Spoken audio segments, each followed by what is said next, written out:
You may think the idea that Spurs can challenge for the Premier League title is a little bit laughable, and they clearly have a lot of work to do.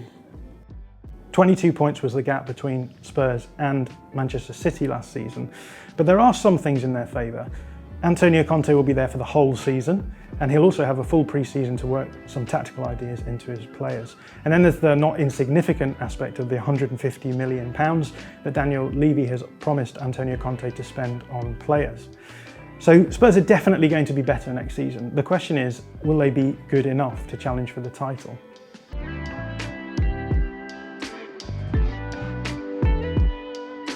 Now, in order to challenge for the title, Spurs have to do one very simple thing, and that is pick up more points.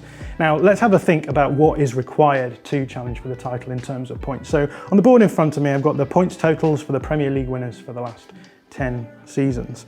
And if we look here, the trend line starts off quite nicely. All of the teams winning the Premier League here are getting points totals less than 90 points. We then get to this watershed moment, which is the 15-16 season. That's the season when Leicester City win the title. And at that point, the traditional top 6 teams think, we can't do this. We need to sort ourselves out. We can't allow a team that were nearly relegated last season to win the Premier League with such a low points total. So you can see here, then we get this vertiginous rise as more money is pumped into the Premier League, and we get this era at the top here where Manchester City dominate, and then Liverpool join them to dominate as well. The expectation then will be that if Spurs are to challenge for the title this season, they're going to have to get points totals that are at least in the low 90s, if not the mid to high 90s. We can add a little bit more flavour to our data here by adding in the trend line for the second place finishers. Again, the trend lines sort of follow the same sort of pattern, but there are 2 seasons which stick out particularly. The first one is the 17-18 season. This is Manchester City's 100-point season. Manchester United comes second with 81 points. 19-20, similar thing happens, but this time Manchester City drop away and Liverpool win the title. This shows that the Premier League is not the Bundesliga. It's not the case that there's just one team who has to dominate, and if that team has a bad season, then another team can win the league with a maybe lower points total. If Spurs are to challenge, it's more than likely that they will have to get a high number of points next season. Let's add one final trend line in here. So this is Spurs season finishes basically, and their points totals over the last 10 seasons as well. You can see here middling results that work up into this crescendo under Mauricio Pochettino. Get the second place in 16-17, but then you see this decline, this fall away here as the squad is allowed to run down a little bit. We culminate with these 2 seasons under Jose Mourinho, where Champions League football proves to be impossible, and then we come to 21-22 season here, the season just gone, and you can see the 4th place finish, but the massive gap between where Spurs are and where they need to be to challenge for the title. Now, before we move on, it is worth just talking a little bit about 17-18 season, because we've already said this is the Manchester City 100 points total season.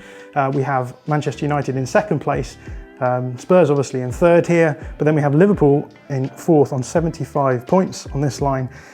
That is interesting because that's a 25-point gap, but the following season that 25-point gap is reduced to simply 1 point. So it shows you that this kind of gap isn't insurmountable in terms of improving over the course of the season. And actually, if we look at some of the underlying data, we've got the 28 games that Spurs played under Antonio Conte. So already we're getting rid of the first 10 games under Nuno Espirito Santo, which went badly. Now there still is that points gap. You can see there's a 14-point gap up to Liverpool and a 17-point gap up to Manchester City. But as we've said, points aren't everything. It may be the case that teams are performing better than their points suggest. So analysts have developed this new metric called expected points. And what expected points does is it takes the underlying data from a game, runs it through models, and it pumps out a figure at the end which says, you would expect that this team would pick up this amount of points from this game if you were to play it hundreds of thousands of times. If we look at the expected points data over the course of that 28 game period under Antonio Conte, we can see that Spurs are roughly tracking where you would expect their points to be. So they picked up 56 points, you would have expected them to pick up around 55.25. So a small over-performance, but not too much. If we look at the other 2 teams, Liverpool and City have overperformed their expected points totals by much bigger figures. Now looking at the gap in terms of expected points, it's only about 10 points between Tottenham and Liverpool, and then about 14 points up to Manchester City. So again, we're just seeing areas where that gap actually might not be as big as it appears when you look at the points table. Now, the way that Spurs can start competing for the title is by not dropping as many points as they did last season. So let's just quickly look at the sorts of games where they were dropping points last season. So here we've got all of the games where City, Liverpool and Spurs dropped points. We've got red results, that's losses, blue results are draws. With Manchester City, you can see that there's 3 losses. Liverpool only have 2, but because Liverpool draw more games, that means that they finish with a lower points total than Manchester City. That's why Manchester City won the league last season. When it comes to Spurs, the first thing to look at is this big chunk of games in the bottom corner.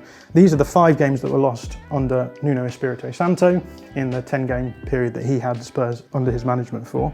And obviously you would expect that Spurs would be looking at this and thinking, already there's a lot of points available there for us to win next season, narrow our gap further. But actually, if you compare the games here that are lost under Nuno with the games that are lost under Antonio Conte, a few interesting things do start to emerge. The games that are lost under Nuno, with the exception of Crystal Palace, are teams that you would describe as being maybe top 7 sides, and you might expect Spurs to struggle in those kind of games.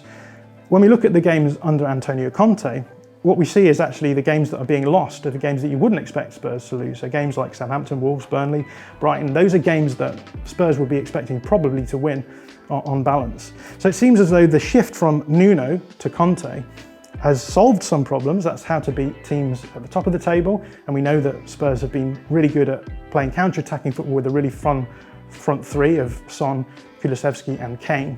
But they've replaced those teams that they struggled with before with other teams, and I think there's 2 main groups that we can talk about here. The first one I want to call smart pressing teams. So we've got Southampton here, 2 games where points are dropped. So clearly something that Southampton are doing is causing Spurs problems. And then we have Brighton down here as well.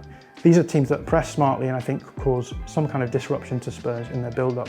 We'll have a look at that in a minute. The other group is these teams that you might describe as being more defensively minded, so teams who are going to sit deeper and deeper and prove to be really hard to break down as a block. So teams like Wolves, Burnley, and then you could throw probably Brentford in there. So 2 areas there which we can identify where on the field Antonio Conte can improve performances and pick up more points and therefore reduce the gap to the top. So let's go across to our tactics board and have a look at some of those areas that Spurs have been struggling with and think of ways that Antonio Conte can maybe get around. So here's the 3-4-3 that Spurs have played throughout Antonio Conte's time for the most part. We've seen already that really fun front 3 of Son, Kane, Kulusevski, and we've seen that actually Antonio Conte is really, really good at creating space for those 3 strikers to attack. The way that they do that is by building up from the back, dropping their centre-backs super deep here, and tempting the opposition out to come and press them, creating space in behind here that now suddenly you've got players like Kane, Son, Kulusevski can now attack. So these players going deep, you may want Harry Kane to drop in, be a little bit more creative, pick the ball up and find these 2 players in wide areas. One of the things that Antonio Conte is famous for doing is generating these automatisms, which is patterns of play that are repeatable, that players can trust because they know that other teammates will be moving in the same sorts of areas, in the same sorts of ways, so they'll have more time to operate on the ball. So one of the most famous ones that you'll see is the ball comes out to Christian Romero, who's an excellent centre-back, both on the ball and off the ball. And what Romero is going to try and do is he's either going to be able to play the ball into Doherty, or maybe even shell the ball down the line into the feet of Kulusevski. Then we can see Spurs attacking into this space.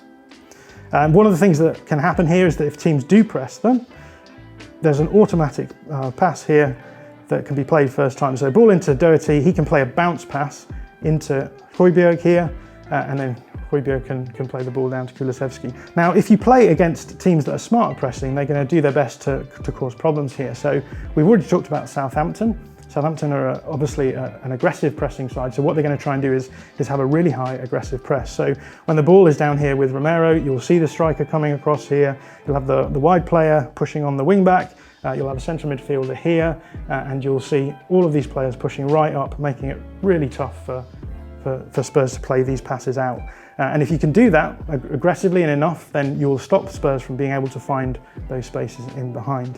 So that's what Southampton did. Now there's another team who were a smart pressing team that we talked about that does things a little bit differently. So Brighton caused Spurs all kinds of problems later on in the season. And Brighton played a completely different system. They're not going to press as aggressively and high. They're going to have what's called a mid-block.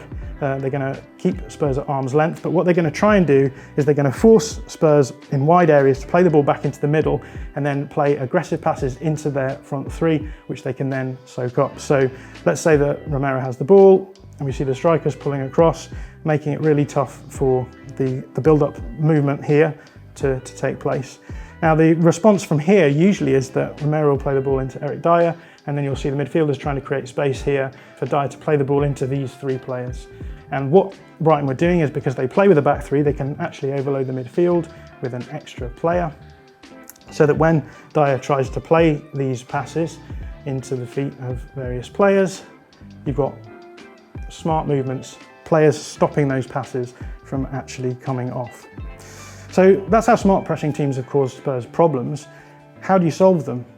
Well, we've already talked about the £150 million that Daniel Levy has said that Spurs can spend this summer, and that's probably going to be the best way that Spurs can actually improve in those areas. If they can bring in better technical players in the build-up phases, then they'll be able to make sure that these smart pressing teams don't cause them as many problems. So we've got Ben Davies here, good solid player, but you might want a slightly more technical player in here, bring in a left centre back. We've already seen that Ivan Perisic has been signed. He's going to be an excellent addition, so you've already improved your wing back here. And then there's been talk of another right wing back coming in, maybe someone like Jed Spence. And by doing this, you're just raising the talent level, or the technical level in particular, of your players so that you can break presses better. Højbjerg and Bentancur, I think, are both really well suited to the Spurs style under Antonio Conte, particularly in the off-ball phases. You could probably improve them slightly as well technically, and that again would add you another level of ability to break presses. Now, as soon as Spurs are able to do that, able to break those presses, then there's going to be a situation where teams don't try and press them as high. So in this sort of situation, you'll see Spurs adopting a position really high up the field because the opposition are allowing them that space to move into. And we've already talked about the way that raising the floor of that squad for Spurs is going to allow them to attack better. So wing backs here, new right wing back, Perisic. We know Perisic is a great crosser of the ball. He is also very two-footed, so that will make things a little bit easier. And what they're going to be trying to do is find the ball in the wide areas, get the ball across, find potentially Harry Kane, and then potentially the goal. Now the problem here is that you have an issue with creativity. So when Spurs have a little bit more space, you use Harry Kane as your creative fulcrum, as we saw. He'll drop a little bit deeper and then be able to find Son and Kulusevski in front of him. The problem is, in these situations, you really want Kane to be in the box, off the shoulder of the last man, because he's a dangerous goal scorer, as we've seen. And so there's maybe an issue with creativity here as well. And I think the solution to that could be switching to a 3-5-2, taking out one of your front three. So let's say we get rid of Kulusevski in this situation and bringing in an attacking midfielder who can then float in between the lines and potentially break down this low block that is causing problems. And there's a reason why Spurs fans are so desperate to talk about Christian Eriksen, because that's exactly the kind of player that he was. So it's clear that Spurs have a real mountain to climb if they are to challenge at the top of the Premier League table next season. But hopefully this video has shown you that that mountain isn't quite so insurmountable as the points table makes it look. If you like this video, please consider subscribing to the channel. The Athletic is home to some of the world's best sports journalists, including David Ornstein, Daniel Taylor, Ollie Kay, Amy Lawrence and Rafa Honigstein. There are journalists dedicated to each Premier League team, so every fan gets the coverage they deserve, not just the big clubs. And you can try it for free now for 30 days. See the link in the description.